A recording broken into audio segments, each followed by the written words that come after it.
하나되기 2. 하늘을 집어삼킬 듯 땅덩어리는 뜨겁고 열기에 치여 지쳐버린 몰골들은 쉴 틈도 없이 푸념을 토해낸다. 태초의 피조물은 순리대로 살았는데 쓸모없는 환상과 욕심에 기쁨이 쓰러지고 처절한 징계의 땀방울만 피의 강물이 되어 찢어지는 웃음이 심장으로 젖어들었다. 그래도 여전히 에덴의 본질을 그리워하는 건 눈뜨지 못한 태중의 본능 때문이리라. 둘이 하나 된 연정을 품지 못하고 하나로 하나 된 비련의 통곡 소리에 계절은 자기 자리 찾지 못하고 울고 있다. 하나 되기란 이토록 고통스러운 작업이다. 자, 어디 한번 떠나보자. 여러분, 태초에 모든 것은 하나였습니다. 왜? 본질이 하나였기 때문에, 분명했기 때문에 태초에 모든 것은 하나였습니다. 하나님, 그리고 나를 향한 사랑하심, 그것 하나 때문에 우리는 모든 것이 분명한 그런 명제 아래서 하나가 될 수 있었고 또 하나로 살아갈 수가 있었습니다. 우리가 흔히 많이 얘기합니다. 그리스도인들이 은혜가 없어, 은혜가 없어. 그거 은혜가 떨어져서 그래. 왜 은혜가 없고 왜 은혜가 떨어집니까? 왜 그럴까요? 왜 은혜가 없을까요? 왜 은혜가 떨어질까요? 여러분, 이것을 사랑이라고 하는 관점에서 한번 생각하면 굉장히 쉽습니다. 여러분에게도 드린 말씀이긴 합니다만은 잠금장치가 풀렸기 때문에 그래요. 어떤 잠금장치? 하나님과 나라고 하는 그 하나됨의 잠금장치가 풀렸기 때문에.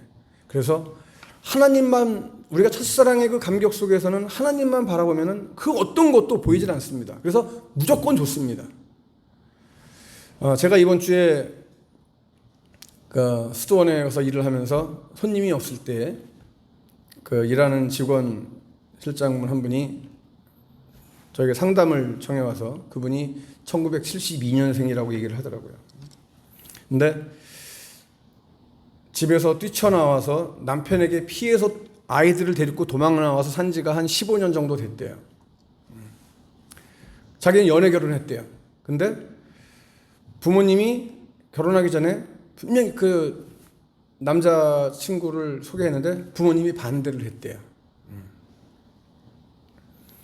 반대한 이유가 뭐냐면은 이 남자가 홀어머니 밑에서 자라났대요. 근데 그것이 결혼하는 데 장애물이 될 수는 사실 없는 거지만, 근데 옛날 분들은 여러분 그런 게 있어요. 애비 없는 자식, 이런 얘기 많이 하잖아요, 여러분. 애비 없는 자식 밑에서 자란 사람을 갖다가 좀 깔보고 업신여기는 경향이 없지 않아 있습니다. 그래서 그 여자분 어머니, 그 집에서 부모님이 아버지 없이 자라는, 어려서 아버지가 돌아가셔서 어머니 밑에서 자란 그는 분명히 뭔가 문제가 있다. 마음에 안 든 거예요. 그래서 반대를 했대요. 근데 이분은 내가 결혼하지 엄마가 결혼하냐 아빠가 결혼하냐, 우리 사랑하는데. 그래가지고 우기고 결혼을 했대요. 결혼했는데 결혼해가지고 신혼 초부터 이 남자의 본성이 드러나기 시작하는데 때리더래요. 아이를 임신했는데도 때리더래요. 말을 막 하더래요. 연애를 하는 기간에는 왜 그런 게 안 보였을까요? 왜 안 보일까요? 같이 안 사니까 안 보이지. 그죠? 만날 때는 잘해. 그리고 집에 헤어지자 가잖아. 단점이 보일 수가 없어요. 단점이 있어도, 이번 얘기가 그래요. 그때는 단점이 보이긴 보이는데 그 단점도 예뻐 보이고 사랑스러워 보였대요. 그래서 자기는 결혼을 했대. 이 남자랑 나는 결혼을 해야 되겠다 해서 결혼했대요. 근데 결혼은 뭐예요? 현실이잖아요. 딱 둘이 살기 시작하는데 살면서부터 이제 보니까 단점이 하나 둘씩 보이기 시작하는 거죠. 그리고 자기의 처지가 보이기 시작하는 거예요. 여러분, 사랑에 정말 미치면은 자기 처지는 보이지 않아요. 그냥 상대방 그 하나만 보고 그냥 눈꺼풀 뒤집혀가지고 콩깍지 씌워가지고 좋은 거예요. 그렇기 때문에 문제가 없어요. 그때는 연애할 때는 문제 없어요. 문제 있는 사람도 있지만 왜 은혜가 없어요? 내가 보이기 시작하기 때문에 은혜가 떨어지는 거예요. 주님만 보여야 되는, 처음에는 주님만 보였어. 근데 어떻게 해요, 여러분? 흐르는 시간 속에서 자꾸만 권태로움도 느껴져, 짜증도 느껴져, 옆에 있는 사람이 깔짝깔짝거리는 것도 보여, 누가 나를 갖다가 괴롭히는 것도 자꾸만 신경 쓰여, 또 나는 할 만큼 하는데 칭찬도 받지 못해, 뭔가 성과도 없어, 내 삶이 내가 하나님 믿는 삶인가? 나 이렇게 하나님을 열심히 믿는데 왜 나한테 이런 일이? 이런 것들이 자꾸 보이기 시작해요. 보이기 시작하고 느끼기 시작해요. 그래서 은혜가 떨어지는 게 여러분 거기에 있는 거예요. 다른 게 있는 게 아니라 나로부터 시작되는 거예요. 은혜가 떨어지는 거는. 그러니까 우리가 여러분 아주 단순하게 얘기하면 은혜는 주님만 바라보면 은혜가 떨어질 수가 없는데 그러지 못하기 때문에 은혜가 없다, 은혜가 떨어진다라고 얘기를 하는 거예요. 사랑은 뭐예요? 사랑은 너만 보여야 되는 거예요. 사랑은 너만 보여야 되는데 어떻게 되는 거예요? 너만 보이는 게 아니라 이제는 내가 보이는 거예요. 내가 보이기 때문에 사랑이 삐걱거리는 거예요. 너만 보이면 절대로 여러분 사랑은 깨지지 않습니다. 너만 보이면, 당신만 보이면 깨지지 않아요, 사랑은. 수사님, 그렇죠? 맞죠? 당신만 보이면 깨지지 않아요. 근데 당신만 보이는 게 아니라 딴 게 보여, 자꾸만. 내가 보여. 억울한 것 같아. 잘못한 것 같아. 내가 이 사람 잘못 만난 것 같아. 이런 생각이 자꾸만 드는 거예요. 그러면 우리가 신앙적으로 얘기할 때 은혜가 떨어지기 시작하는 거예요. 그래서 사랑이 변한다라고 얘기하는 거예요. 저는 결코 사랑은 변하는 속성을 가지고 있지 않아요. 저는 그렇게 생각해요. 내가 변하는 거지 사랑이 변하는 게 아니에요. 사랑은 변하지 않아요. 사랑은 그대로 있어요. 내가 변할 뿐이에요. 내가. 근데 사람들은 그렇게 생각 안 하죠. 내가 변했다고 생각 안 하죠. 누가 변했다고 생각해요? 네가 변했어, 네가. 그러니까 자기가 변한 걸 몰라. 그래서 사랑이 깨지는 거예요. 그래서 은혜가 떨어졌다고 얘기하는 거예요. 제가 우리 동기들이 몇 년 전에 함께 대천에 놀러 갔습니다. 식사하러 갔어요. 하루 날 잡아가지고 대천 가서 우리가 이제 같이 바람 좀 쐬고 식사하고 오자 그래가지고 신학교 동기들이 우리 그때 한 몇 명이 10명 간 것 같은데 갔어요. 해수욕장도 이렇게 걷고 같이 바람도 쐬고 이제 점심시간에 배고프니까 밥을 먹어야 되잖아요. 자, 뭘 먹지? 그러니까 그 친구 누군지 기억이 안 나지만 한 친구가 야 고기 먹자 그러는 거예요. 고기 갈비 먹자. 갈비 바닷가에 가서. 그러니까 친구들이 다들 쳐다보면서 야 바닷가 왔는데 무슨 갈비를 먹어. 갈비는 집에 가서 먹어. 집에 가서. 바닷가에 왔으면 바다 음식을 먹어야지. 회 먹자. 회. 결론이 어떻게 났을까요? 회 먹기로 했어요. 그래 회 먹었어요. 당연히 여러분 바닷가에 갔는데 고기 먹자고 하는 의견이 받아들여지겠어요? 안 받아들여지죠. 그래서 지체 없이 해물을 먹자, 회를 먹자라고 하는 의견으로 통일이 됐어요. 일치를 봤어요.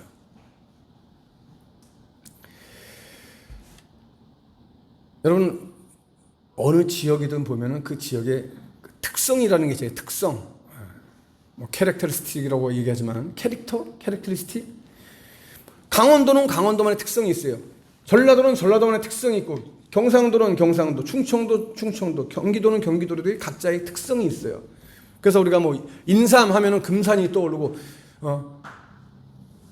고려 인삼 하면은 강화도가 떠오르고 그죠? 비빔밥 하면은 전주가 떠오르고 그죠?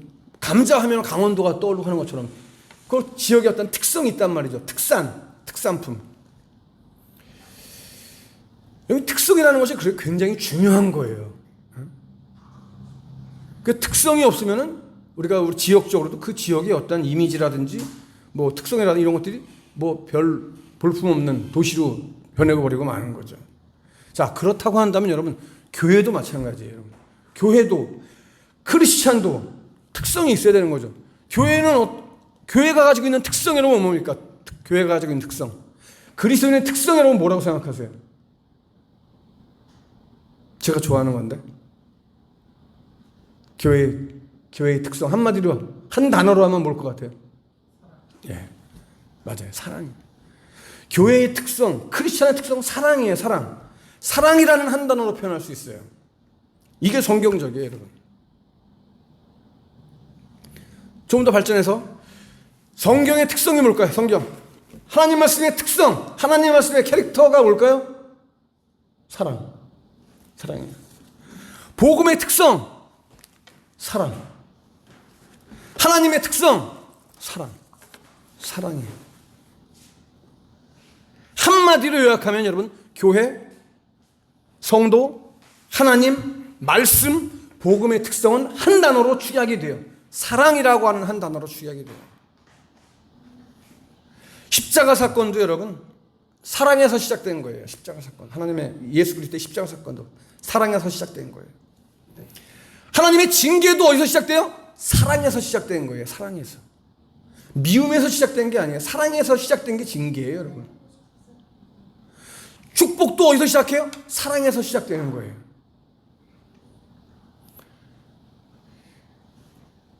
예수님이 복음을 이 땅에 전하시는 것도 어디서 시작해요? 사랑에서 시작되는 거예요. 내 죄를 용서하신 것도 사랑에서 시작되는 거예요. 나를 구원하신 것도 사랑에서 시작되는 거예요. 모든 것이 다 사랑에서 시작되는 거예요.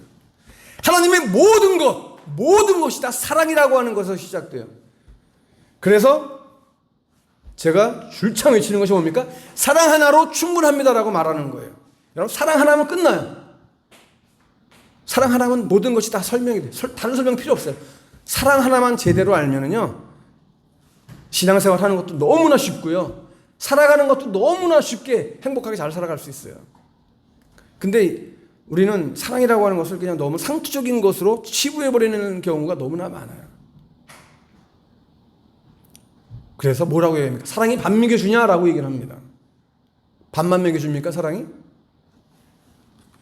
사랑이 먹여주는 거 참 많습니다. 몰라서 그렇죠.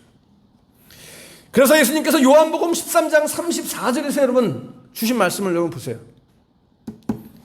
새 계명을 너희에게 주노니 어떻게 하라고요? 서로 사랑하라. 내가 너희를 사랑한 것 같이 너희도 서로 사랑하라. 사랑하라, 사랑하라, 사랑하라 라고 말씀하고 계세요. 그것이 새 계명이래요. 새 계명. 내가 너희를 사랑한 것 같이, 그 사랑은 어떤 사랑이에요, 여러분? 우리가 흔히 너무나 잘 알고 있는 아가페의 사랑. 그죠? 아가페 사랑. 너희들 아가페 사랑을 해라. 이 말씀을 우리에게 주고 계세요. 내가 너희를 사랑한 것 같이, 내 목숨을 버려서 피를 흘려 사랑한 것 같이 너희들 서로 사랑해라. 그래서 복음의 핵심을 우리가 사랑이라고 얘기하는 거예요. 사랑 없는 복음 있을 수 없어요. 사랑 없는 구속 있을 수 없어요. 사랑 없는 은혜, 사랑 없는 축복 있을 수 없어요. 절대로.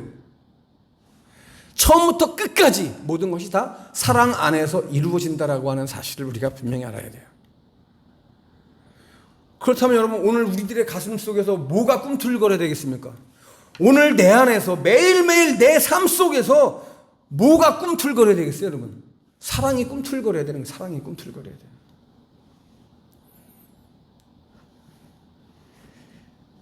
사랑에 젖어들었을 때 비로소 참 그리스도인이 될 수 있는 거예요.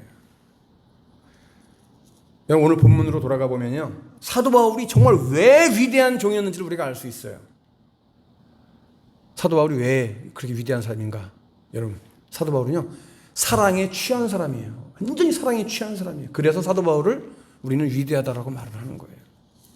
1절 말씀 보세요. 그러므로 나의 사랑하고 사모하는 형제들, 나의 기쁨이요 면류관인 무슨 자들아? 사랑하는 자들아. 이와 같이 주 안에 서라. 성도들을 향한 사랑에 빠져 있어요. 성도를 사모하는 마음이 뛰어납니다. 사랑하고, 따라합시다. 사랑하고, 사모하고, 그리워하고, 기뻐하고, 나의 영광으로 삼고 싶다. 이것이 우리들의 마음이 되어야 한다는 얘기예요. 사도 바울은 이제 그 마음으로 1절 말씀을 하고 있는 거예요. 1절 말씀의 핵심이 그거예요. 나는 너희들을 정말 사랑한다. 너희들을 정말 사모한다. 너희들을 그리워한다. 너희들은 나의 영광이다. 멸류관이다. 여러분, 사랑이 있을 때 교회가 되는 거예요. 사랑이 있을 때 가정이 되는 거예요. 사랑이 없는 것은 교회가 아니에요, 여러분. 사랑이 없는 것은 이미 가정이 아니에요, 그것은. 우리의 모임, 우리의 만남, 우리 크리스천의 그리스도인들의 만남은 사랑이 있어야 되는 거예요. 사랑. 그것도 아가페적인 사랑. 아가페적인 사랑은 여러분 뭡니까? 희생하는 사랑이죠. 앞에서 서론에 말씀드렸죠, 제가. 내가 보이면 안 돼.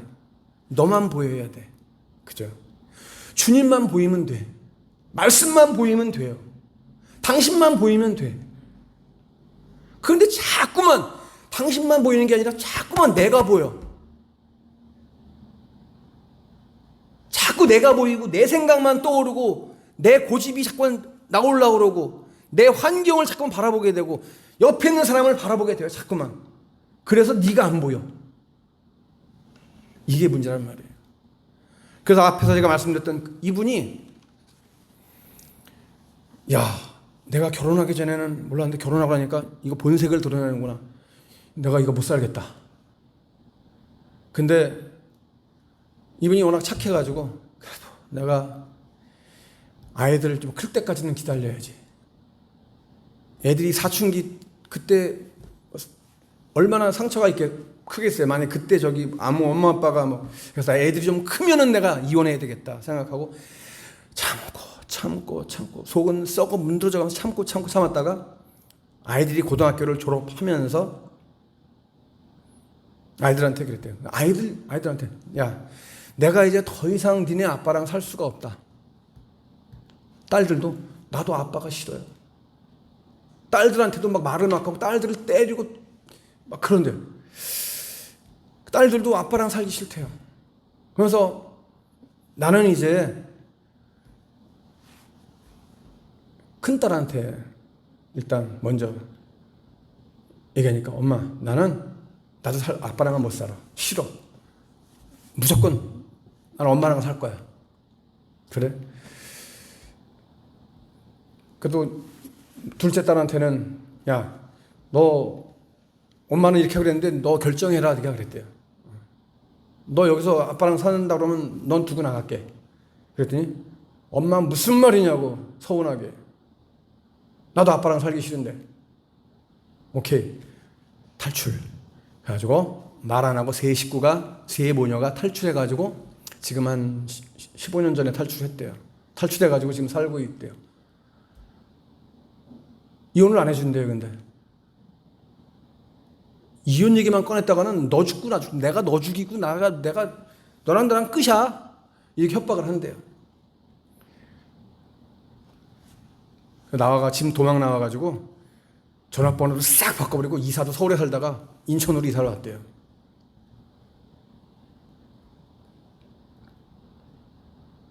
근데 딸이 이제 결혼을 해야 될 나이가 됐는데 남자친구 큰딸이 30살인데 남자친구가 이제 결혼을 해야 되는데 이걸 어떻게 해야 되는지 자기는 좀 고민이래요. 이혼도 안 된 상태인데 다음 주에 남자 쪽에서 부모님을 만나자고 하는데 상견례를 하자고 하는데 이걸 어떻게 해야 되냐고 그래요. 일단 딸 남자친구 불러서 얘기를 하라고. 있는 그대로. 이런 상태인데 네가 감당할 수 있겠느냐? 부모님 설득할 수 있냐? 하겠다 그러면은 그거 괜찮은 사윗감이다. 근데 힘들겠는데요. 모르겠는데요. 이러면 꽝이다. 제가 그랬어요.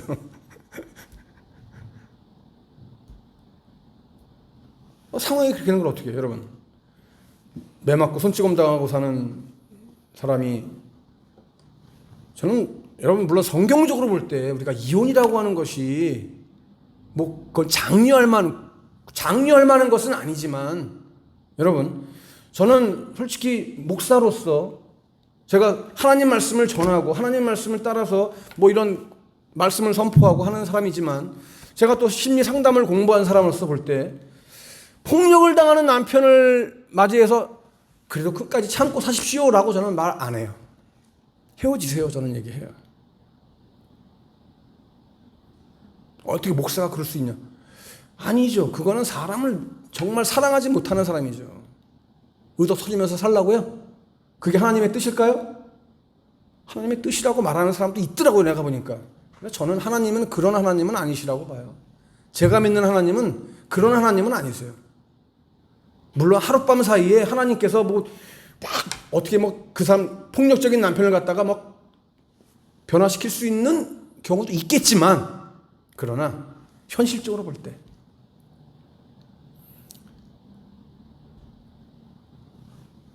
결혼하고 나서 알고 보니까 어쨌든 이 남자가 우리 부모님이 옛날에 반대했던 이유가 그래서 그랬구나라는 걸 깨달았대. 아버지가 일찍 돌아가시고 막내 아들로 자라났는데, 막내라 죄송합니다. 막내가 무조건 나쁘다는 얘기는 아니에요. 근데 막내들의 특성이 있어요. 보면은 막내들의 특성이 뭐냐? 좀 무서운 걸 없어. 부모님의 사랑을 많이 받아. 그리고 형제가 잘못하고 티격태격 싸울 수 있지. 그러면 누구 혼내? 큰 놈, 형을 혼내. 야, 이놈아, 큰 놈이 형이. 좀 이게 막내들은 오냐오냐해서 자라는 경우가 있어요. 그래서 버리장머리가 없는 애들이 있어요. 근데 보니까 남편이 그렇게 자라난 거예요. 어려서부터 엄마가 어렸을 때 아버지를 잃어버리고 어쨌든지 간에 혼자서 몇 자식을 키우다 보니까 이 막내를 갖다가 그냥 어떻게 보면 쉽게 말하면 너무 오냐오냐고 방치해서 키운 거죠. 인간 교육을 제대로 못 시킨 거죠. 훈련을. 그래서 우리 부모님이 반대하셨던 이유가 그런 데 있었구나라는 걸 이제 그때 깨달았대요. 집 나와가지고. 자, 제가 오늘 이 말씀을 해드리냐. 지금 하나 되자라고 하는 말씀을 드리기 위해서 제목이 오늘 하나 되기인데, 여러분 빌립보 교회 보세요. 오늘 상황을 여러분 잘 보세요. 빌립보 교회는 유럽의 사도 바울이 세운 최초의 교회라고 말씀을 드렸죠. 바울의 전도를 받아들인 자주장사 루디아가 자신의 집을 예배처소로 제공하면서 생겨난 곳이 빌립보 교회라고 그랬잖아요. 참 생각을 해보면 여러분 참 눈물겨운 장면입니다.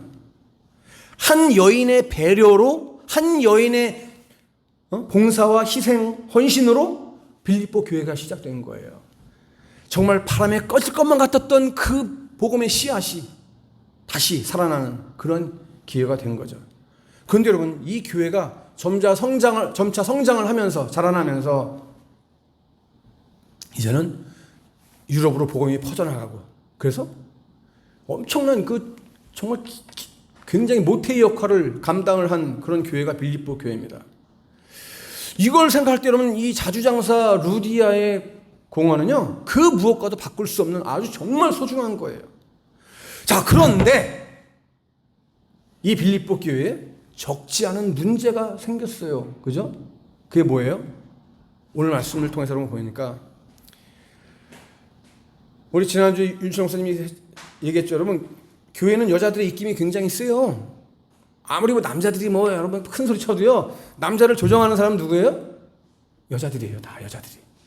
여러분, 교회는, 특히 우리 교회는 보면은요, 여자들의 그 입김이 파워가 굉장히 셉니다. 또 교회에 숫자적으로도 여자들이 많아요. 이 빌립보 교회 안에 보니까 여인들 간에 하나 되지 못하고 불화한 일이 생겼어요. 다투는 일이 생겼어요. 여기 대표적인 그 이름이 나오고 있죠. 여기 보니까 누구예요? 유오디아와 순두계라고 하는 여자예요. 이 여전도 회원 두 명이 아주 강력한 라이벌이야. 쌍벽을 이루는 라이벌이야.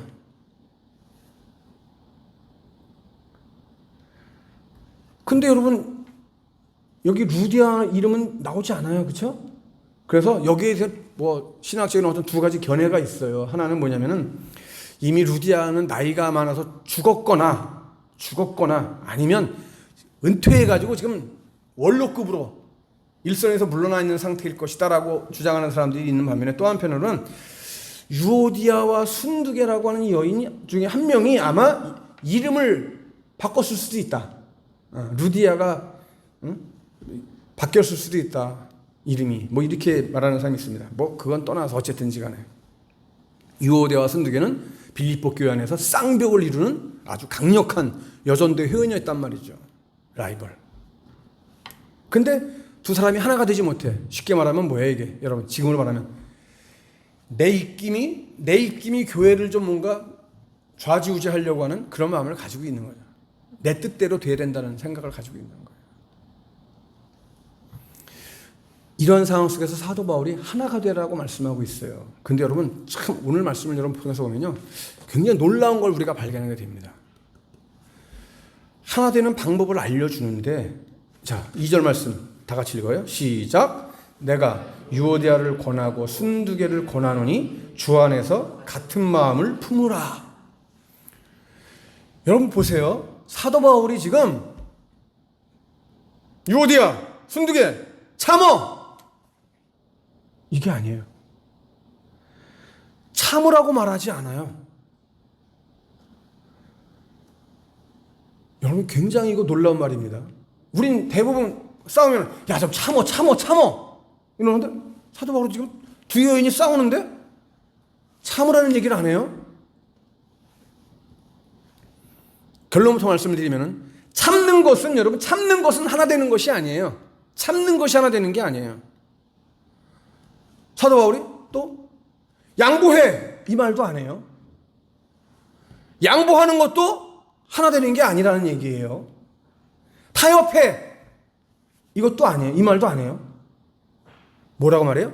마음을 같이 해서 한 마음이 되라.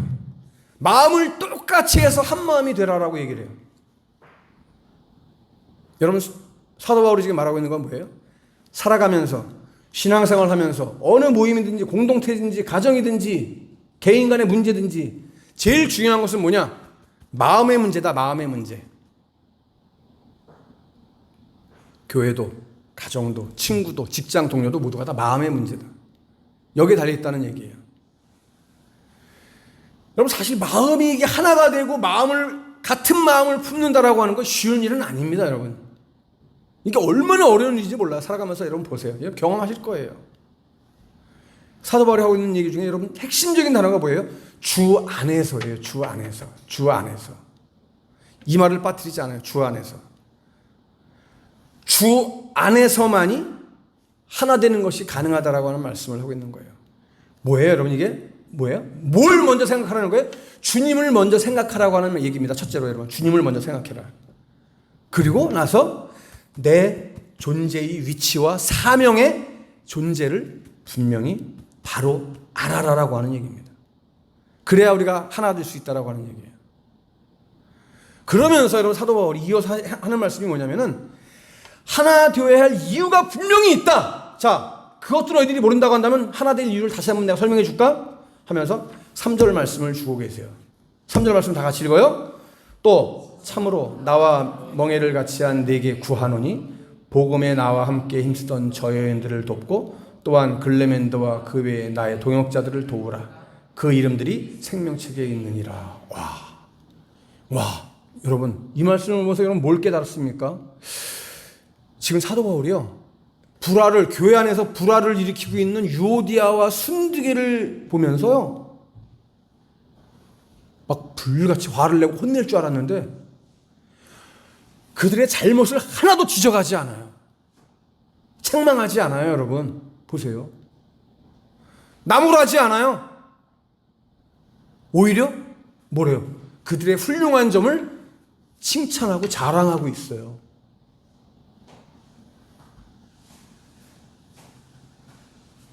얼핏 생각하면 먼저 야 니네들이 그렇게 그러고도 니네들이 교회의 어른이라고 할 수 있냐 이렇게 혼낼 줄 알았는데 잘못을 지적하지 않아요. 오히려 그들이 잘했던 것을 이야기를 해요. 칭찬을 해요. 너희들은 내 자랑거리야. 그러면서 좋은 점들을 이야기하면서 서로가 좀 도와라. 서로가 도우라고 권면하고 있어요.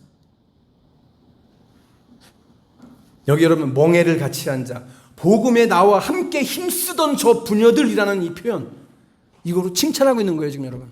야, 이거 보통 사람이 아니죠, 여러분. 그죠? 이건 우리 이런 걸 보고 우리가, 야, 클래스가 다르다, 클래스가 다른 사람이에요, 사도 바울은. 정말 어떻게 보면. 저는 이 사도 바울을 보면서 오프라 윈프리가 했던 그 한마디가 생각이 나요. 당신은 움츠리기보다 활짝 피어나도록 만들어진 존재입니다 라고 했던 그 여러분 오프라 윈프리가 했던 그 얘기가 너무나 와닿는 거예요. 내가 오늘 너를 보면서, 내가 오늘 당신을 보면서 나를 정말 서운하게 하고 나를 아프게 하고 나를 괴롭게 했던 그 사람을 보면서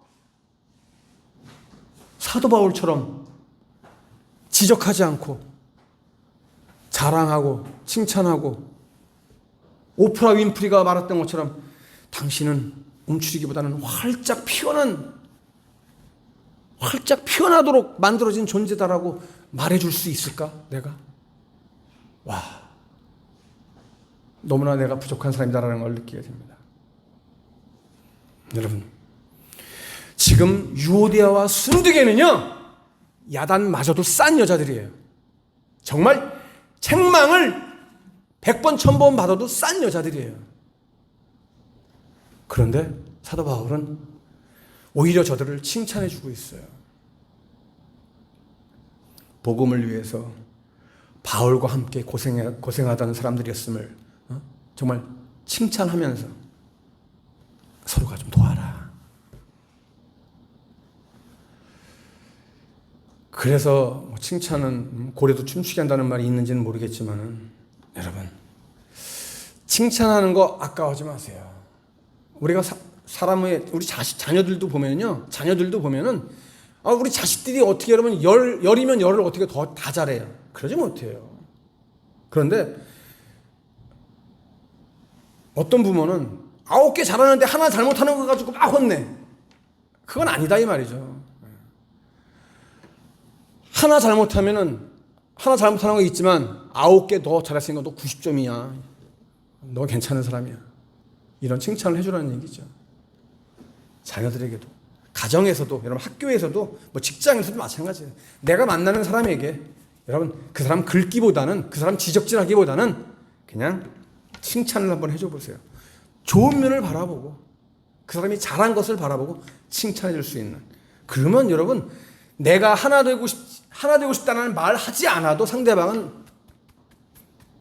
내 마음을 알아줄 수밖에 없고 하나 될 수밖에 없어요.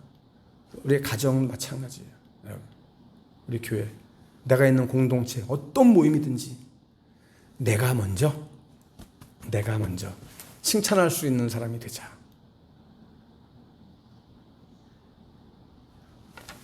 당신은 활짝 피어나도록 만들어진 존재다라고 한번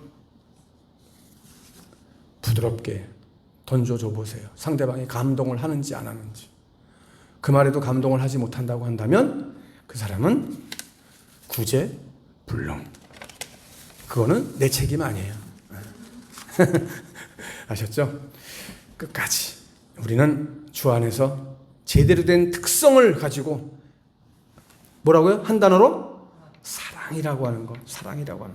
사랑, 이거 하나만 여러분 생각하면은 모든 것이 다 해결됩니다. 사랑 하나로 충분합니다.